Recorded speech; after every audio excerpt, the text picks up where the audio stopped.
Hey guys, it's Ted Bogert. Welcome back to Investor U, where we talk about all things investing, not just real estate, but startups and people and humans and all that good stuff. We have so much that we want to talk about every week. We want to bring you the latest and greatest information in whatever category of investing you're interested in.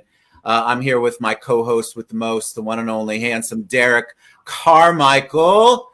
Carmichael International. What's up, buddy? And our guest today, our special guest, is the beautiful, amazing Candace Griffin. She's within Griffin Investments Group, and you can see her website scrolling across the bottom there. Welcome, you two. How you doing? So good. Doing great. There's not a hurricane coming or anything. I mean, correct. And so I'm praying that by the time everyone sees this, you'll have passed by that crazy hurricane. Yes. Because I want it to just dissipate, but I don't think I have that kind of power. So we pray that you guys have all gotten through it okay and survived. All right. So before we take a deep dive into Candace, Dereck, tell them a little bit about you, a little bit about who Mr. Carmichael is. Hey, everybody. Dereck Carmichael, homegrown Orlando boy, rooted right here, your hard money lender, real estate broker, investor. I am Ted's co-host. I'm the muscle. He's the beauty. And we are here to serve. I got the beauty out of that. I'll take it. I'm happy. I'm happy to have you here, and you always give good information, Dereck. And so Dereck and I came up with this idea. Well, I had this crazy idea about Investor U, and he's like, sure. So that goes one for Dereck's craziness. But enough about our insanity. We want to talk to the one who's not insane. She may have an insane schedule. She may be at every event in town, but she's got her head screwed on just perfectly. And that's the one and only Boy, Candace. do I have you fooled. No doubt. I was saying that and stumbling over it. Did you notice?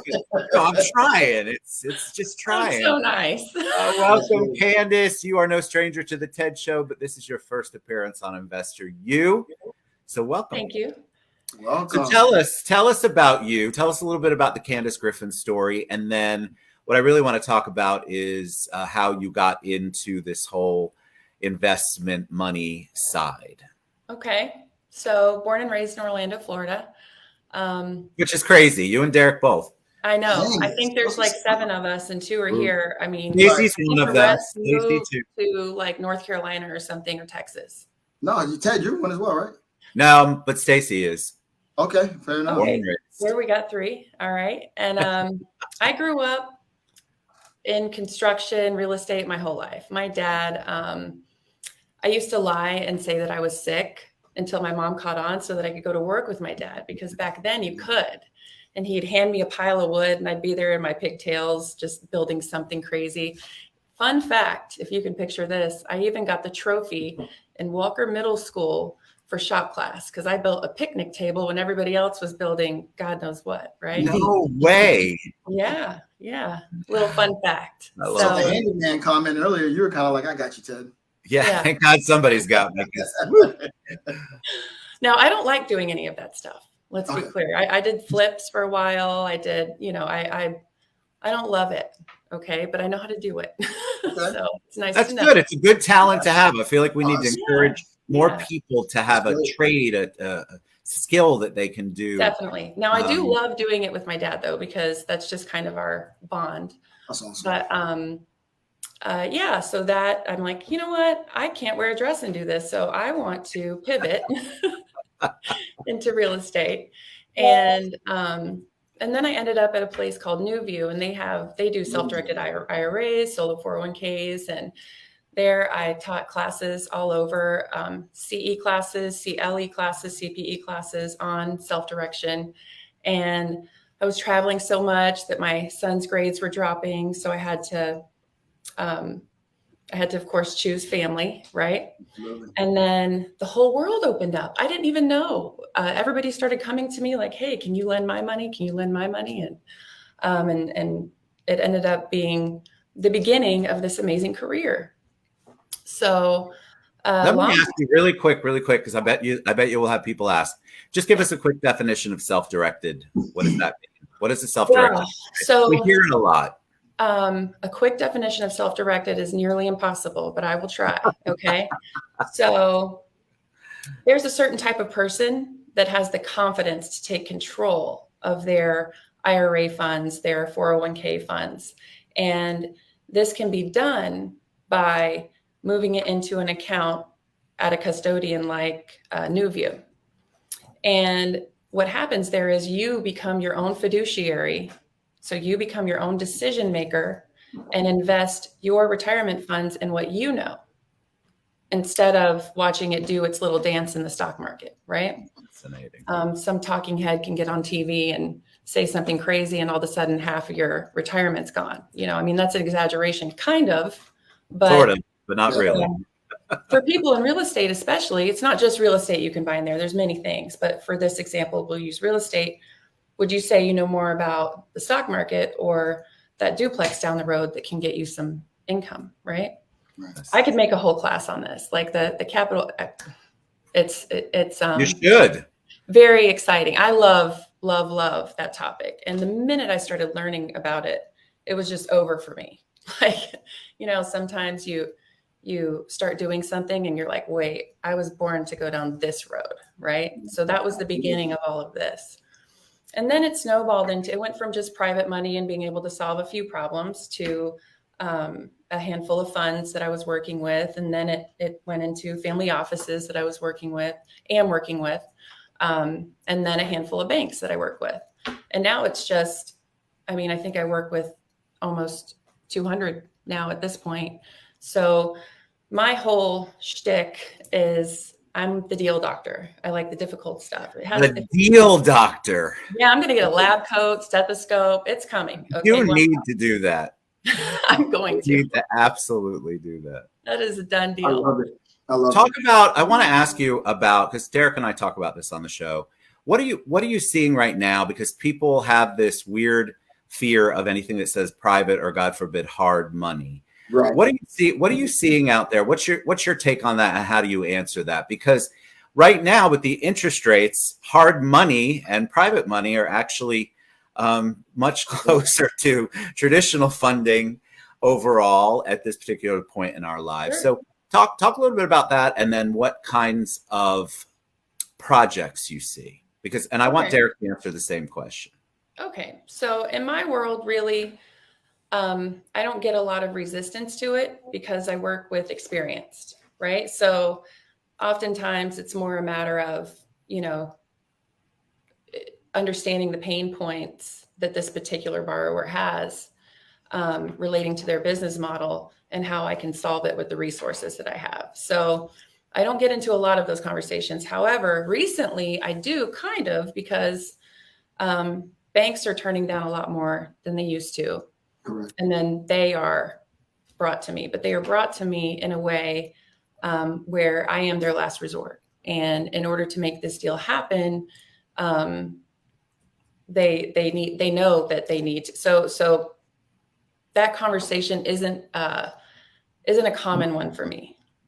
So you're not having, Dereck, are you having that conversation? Like, where are people balking? Are they, I can't imagine they are. My experience is they're not too, but you're really in it too as well.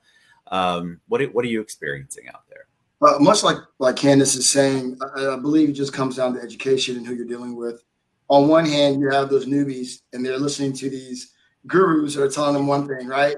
And then you have the Candace and Dereck Carmichael's like, hey, listen, that doesn't work over here because you're borrowing money from us and we're getting it from our funds and they're structured a certain way.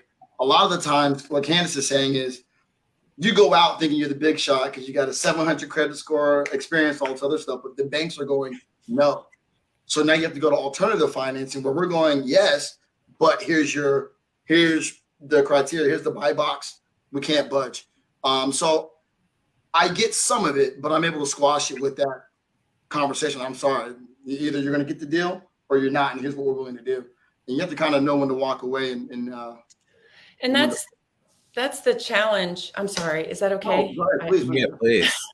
So that's the challenge is I've noticed with the newer investors, yeah. Oftentimes they can have a chip on their shoulder because they don't understand how this works. And they haven't been through enough hard money lenders to know that what I'm doing is so much better than what the care, right? So I'm sure you're the same way. The care that they're able to receive, they don't understand the hoops that we're jumping through and the alignments that we've made, because on that side of the world, nobody's kissing your backside, right? It's completely different from lenders in the FHA housing side, right? What, we kiss butt? Never. No, but I mean, you're like the sources, right? The sources are very cold and interesting to deal with. So when you find that diamond in the rough in each category that will get creative and go the extra mile to try and make your client's deal work, you have a newer investor who has a giant chip on their shoulder balking, but they don't know that that deal never would have happened anywhere else. It's because of that person's creativity. It's because of that person's hard work and diligence on your file that this deal is even getting done. And then I have people come back after a few more deals whenever they think they had just such a horrible experience, right? And then they go to someone else and they come running back because they realize this is actually much better than what they get elsewhere. So it's an interesting dance dealing with the newer ones. And I do work with some newer ones, but I have that conversation with them up front. It doesn't help. They still get aggravated. They still run somewhere else and come back, you know? I think they have to. Where else are they going to go? Well, they don't know that they can't go anywhere else. And Candace is right. And you've heard me. I'm sure you see my text messages. You've heard me talk to folks. You can literally explain this thing to your blue in the face. They will still disrespect you in a way. They'll go down the street and get horrible service. And then we'll come back. And a lot of the times I've noticed, Candace, they won't come back and say you were right. I don't ever get that. They might just come back and act like we're buddies. But there might be 3 or 4 deals in. And now I got a chip on my shoulder because my kids could have ate 4 times and you could have been happy. Now I'm not budging on my points, right? I know. It's like that, you know. And I think I said this in our first show. There's a level of humility you have to have on all ends, even though we may have some sort of authority, being the money and having the money and access to the money. Sometimes I find myself having to humble myself and say, you know what? Okay, you're back though. Let's move forward. At least now Definitely. You know. I always welcome them back. I do. I tell them when they leave, I say, listen, the day might come when you miss me. And if that day comes, just know I still love you and I'm cheering you on and I'll be there when you come back because you're coming back. Well, I think too. Go ahead, Dereck. Sorry. I was going to say, even from my when I first got into the business, the companies I was with before, our stance was always service. You know my faith. You know how I feel. I'm very much going to serve you. I have the calculators. I know how to. I'm an investor. I can look at these deals. I give so much, and you get nothing. We don't get paid up front. I don't ask you for a penny. So when you call and you say, "Hey, can you analyze this deal?" and I'm going through it like it's my own deal, and then you go down to the next lender and get it done, it's a slap in the face. But gotta take that abuse a little bit sometimes. That's the ugly side to it, I think. Would you say, Candace? Yeah, they're pinching pennies in the beginning. So new investors make a handful of mistakes, and mostly centered around quality versus quantity, meaning they'll hire a cheap contractor and then suddenly it's not even a contractor and they didn't pull permits and your holding costs go through the roof because they're not even getting the job done. That happens often. That is a rookie mistake that a lot of them make. And, not understanding the draw process for fix and flips. There's a science to it and you have to pay attention to that and do it, or your draws aren't going to be smooth. There's just nuances whenever you're new. And because there's so much money involved and so much on the line and they're so emotional about it being their first deal, they can't help it. I get it. Right. That would be me too. And, they maybe went to this one workshop and you understand what I'm saying. Oh yeah. They went to the one workshop and now they're pros, but they took advice from somebody who's done 2 deals. It's a fascinating world in private and hard money and fix and flip. Because I was going to say there's a lot of charlatans out there. There's a lot of people who are out of touch with programs. They're like in any industry. It's not just private hard money. It's any industry, same on the mortgage side, but they get in with the wrong person or take advice from somebody who hasn't experienced it and been in the trenches with it. And Right. so their first experience can be very painful. Now, you all have places where you meet, where you both do certain types of programs. But what I want to ask you both, and I'll start with Candace, what's a program that you're most excited about? Because I think a lot of times people think of lending and you both get so excited about it.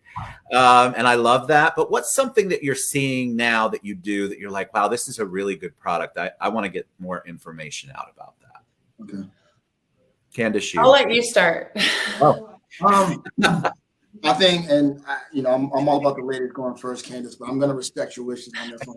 I'm just trying to think of my favorite, and I'm having a hard time. Okay, so program.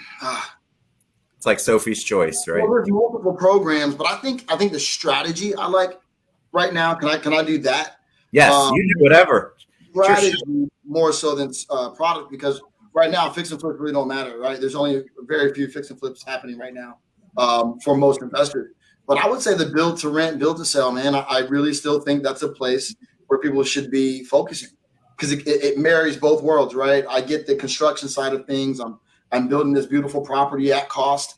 I think our products that we have for that are awesome, whether you're a massive builder, mid-size, or mom and pop. There's something for everybody. And then you can roll that over and build your portfolio, which I think is wise right now, is to build. I'm all about diversifying. So being able to sell one out of the two that you're building, keep one, rent it out short-term, whatever you want to do. I think that strategy right now is where I'm personally pitching, building a marketing plan around. We've talked about what I want to do with that. I think that's what I get really excited about, because I'm all about playing the market. I'm a fighter, right? If I'm boxing Ted and I know Ped's got a powerful right hand, well, I got to work a different strategy against you. In this market, we can't fix and flip like we want to, right? So why don't we build new construction, follow the big boy, rent out one, flip one, or sell it, right? Make that appreciating asset work for you, and then make that passive asset work for you. That's what I'm pitching right now. You'd win in that fight, by the way. Oh man, mainly because I wouldn't be there. So, Candace, how about you? I love that, Dereck. How about you? Yeah. So I also love new construction. And listen, you do that inside of your solo 401k or IRA, self-directed. And when you sell that house, you're not paying any taxes on that profit, right? Because it's in your retirement account. So then you have more to play with again, right? So just a little nugget on that. But I'm actually having a lot of business in fix and flip right now. Okay. And I do love fix and flip business, but I work with people that are full-time flippers. That's just kind of their jam. Yes. What makes them different? What makes a full-time flipper different? I mean, is it because they have their crew? Is it because they have they understand the process and there aren't that many questions? They just at first they really don't, because a lot of them start out using friends and family money. Right. Right. And it's when they start scaling out of that friends and family money. And a lot of that's happening right now because people are clinging to their purses more, keeping their powder dry, so to speak. And so now I'm seeing an influx of those flippers because their private money is scarce. Yeah. So, and that's one of my favorite to serve because I have such hands-on experience with it for decades, So they're doing it full time, but they hate the loan process. I mean, they're just like, oh, they can't handle it because they're used to somebody just, hey man, I'll give you, this much every month in the mail, and they service their own stuff. It's like a handshake kind of a thing, and they just get their wire and have a nice day. And this is definitely more tedious. It's way less tedious than traditional anything you can get. We're not tedious. Well, no. I'm just kidding. We are compared to you all. I mean, honestly, we are. Dereck, what were you going to say? I'm sorry. I want to piggyback, and I did say that, for my business, I'm getting the guys that want to use fix and flip to get into projects and rolling them over. But one thing I think that Candace said, and when you have a pro flipper, they're probably marketing themselves. The difference that I've seen are the guys that are constantly doing things. They're marketing, they're direct to the seller. So they're negotiating better deals. Like my flips, I'm not I've negotiated those directly with the seller, so I'm going to make a good deal versus a wholesaler being in there and the wholesaler's eating up, some of the profits. I think that's where I'm seeing deals kind of struggle, and they're rolling over to refis because there's too much being eaten up on the wholesaler side. Pro guys are putting out their marketing, they're direct, they're negotiating the best structure for themselves, right? And the sellers, and then they're coming to Candace probably with a pretty solid deal. That's a huge difference between someone who's looking for wholesalers to do it and getting in the way of what they could be making. And not that I have anything against wholesalers, but I think for me, that's what I see. Wholesalers, man, there's some really good ones out there, but I see things kind of differently only because of what I do, right? So meaning I think there's some highly skilled wholesalers out there, and there are many out there that are not greedy, right? They're just doing what they do best and they're making a living. And then the contractors doing what they do best and they're making a living, and the brokers doing their best and they're making a living. But if you have quality people at every level doing what they are born to do, right, then you're able to pump up the volume and just get more and more done, right? Yeah. So, Ted, I love it. I know, that's all I thought of immediately, the song. Yeah, me too. I was like, Before you continue, Candace, let me ask you, just really quick, for those people who might be just tuning in or don't understand investing and they're tuning in to learn a little bit about what goes on in the investing world, what's the definition of a wholesaler? Oh, okay. So wholesaler is highly skilled at identifying properties that are distressed in some way, shape, or form. And it's extremely competitive. There's probably thousands of wholesalers out there going after the same properties you're going after, right? So it definitely takes a high level of skill to close that deal, right, and get it done. And typically a good wholesaler will make sure that person that they're getting the home from is well taken care of on the exit, right? So they're solving a big problem for them. They're relieving some pain, and they're making sure that this client the seller has, if there's enough room, has enough to sort of move on to their next step, right? Correct. So they're getting somebody out of hot water, saving the day, and giving them a little something to get by on to get to their next chapter. And normally these people really were drowning before that, right? Like overwhelmed and drowning in some very sad situations. But there are also predators in that space that take them for everything, and they hurt people and they don't care. And they're more about the money they're getting instead of the service they're providing, right?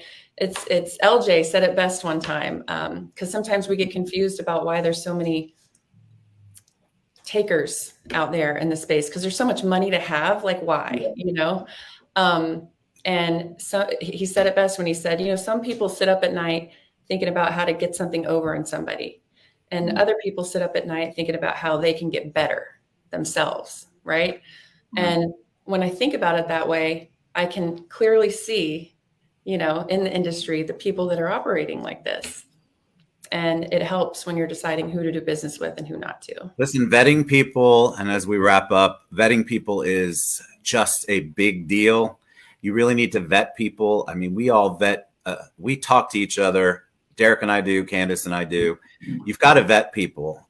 You really do have to get really great recommendations and make sure that they can do what they say they can do. And also find out from past deals and past relationships. This is your money. This is a big, big deal. And so for you to get involved with someone that you don't know anything about is just such a huge mistake. Yes. And we've all steered each other away from or toward people, either who are bad, away from, toward if they're good. And I think it's really important. That's why the show is important, I think, because there are so many people who are dancing around it and they're tiptoeing. And I think they're tiptoeing in the wrong garden. They are definitely tiptoeing in the wrong area. And I want to encourage you, if you're out there listening to this, that you want to get with professionals and really vet people. Because I'm not afraid to tell you, as you both know, this person's good. This person, I would just pray for him and shy away. Yeah. All right, Candace. Go ahead. Candace, tell us about you. Tell us how they can reach you. What's the best way for them to find out more about Candace Griffin? Yeah. So you can just text me 321-948-3246. Again, that's 321-948-3246. And I will text you my contact card. And I love the hairy, complicated puzzles to put together.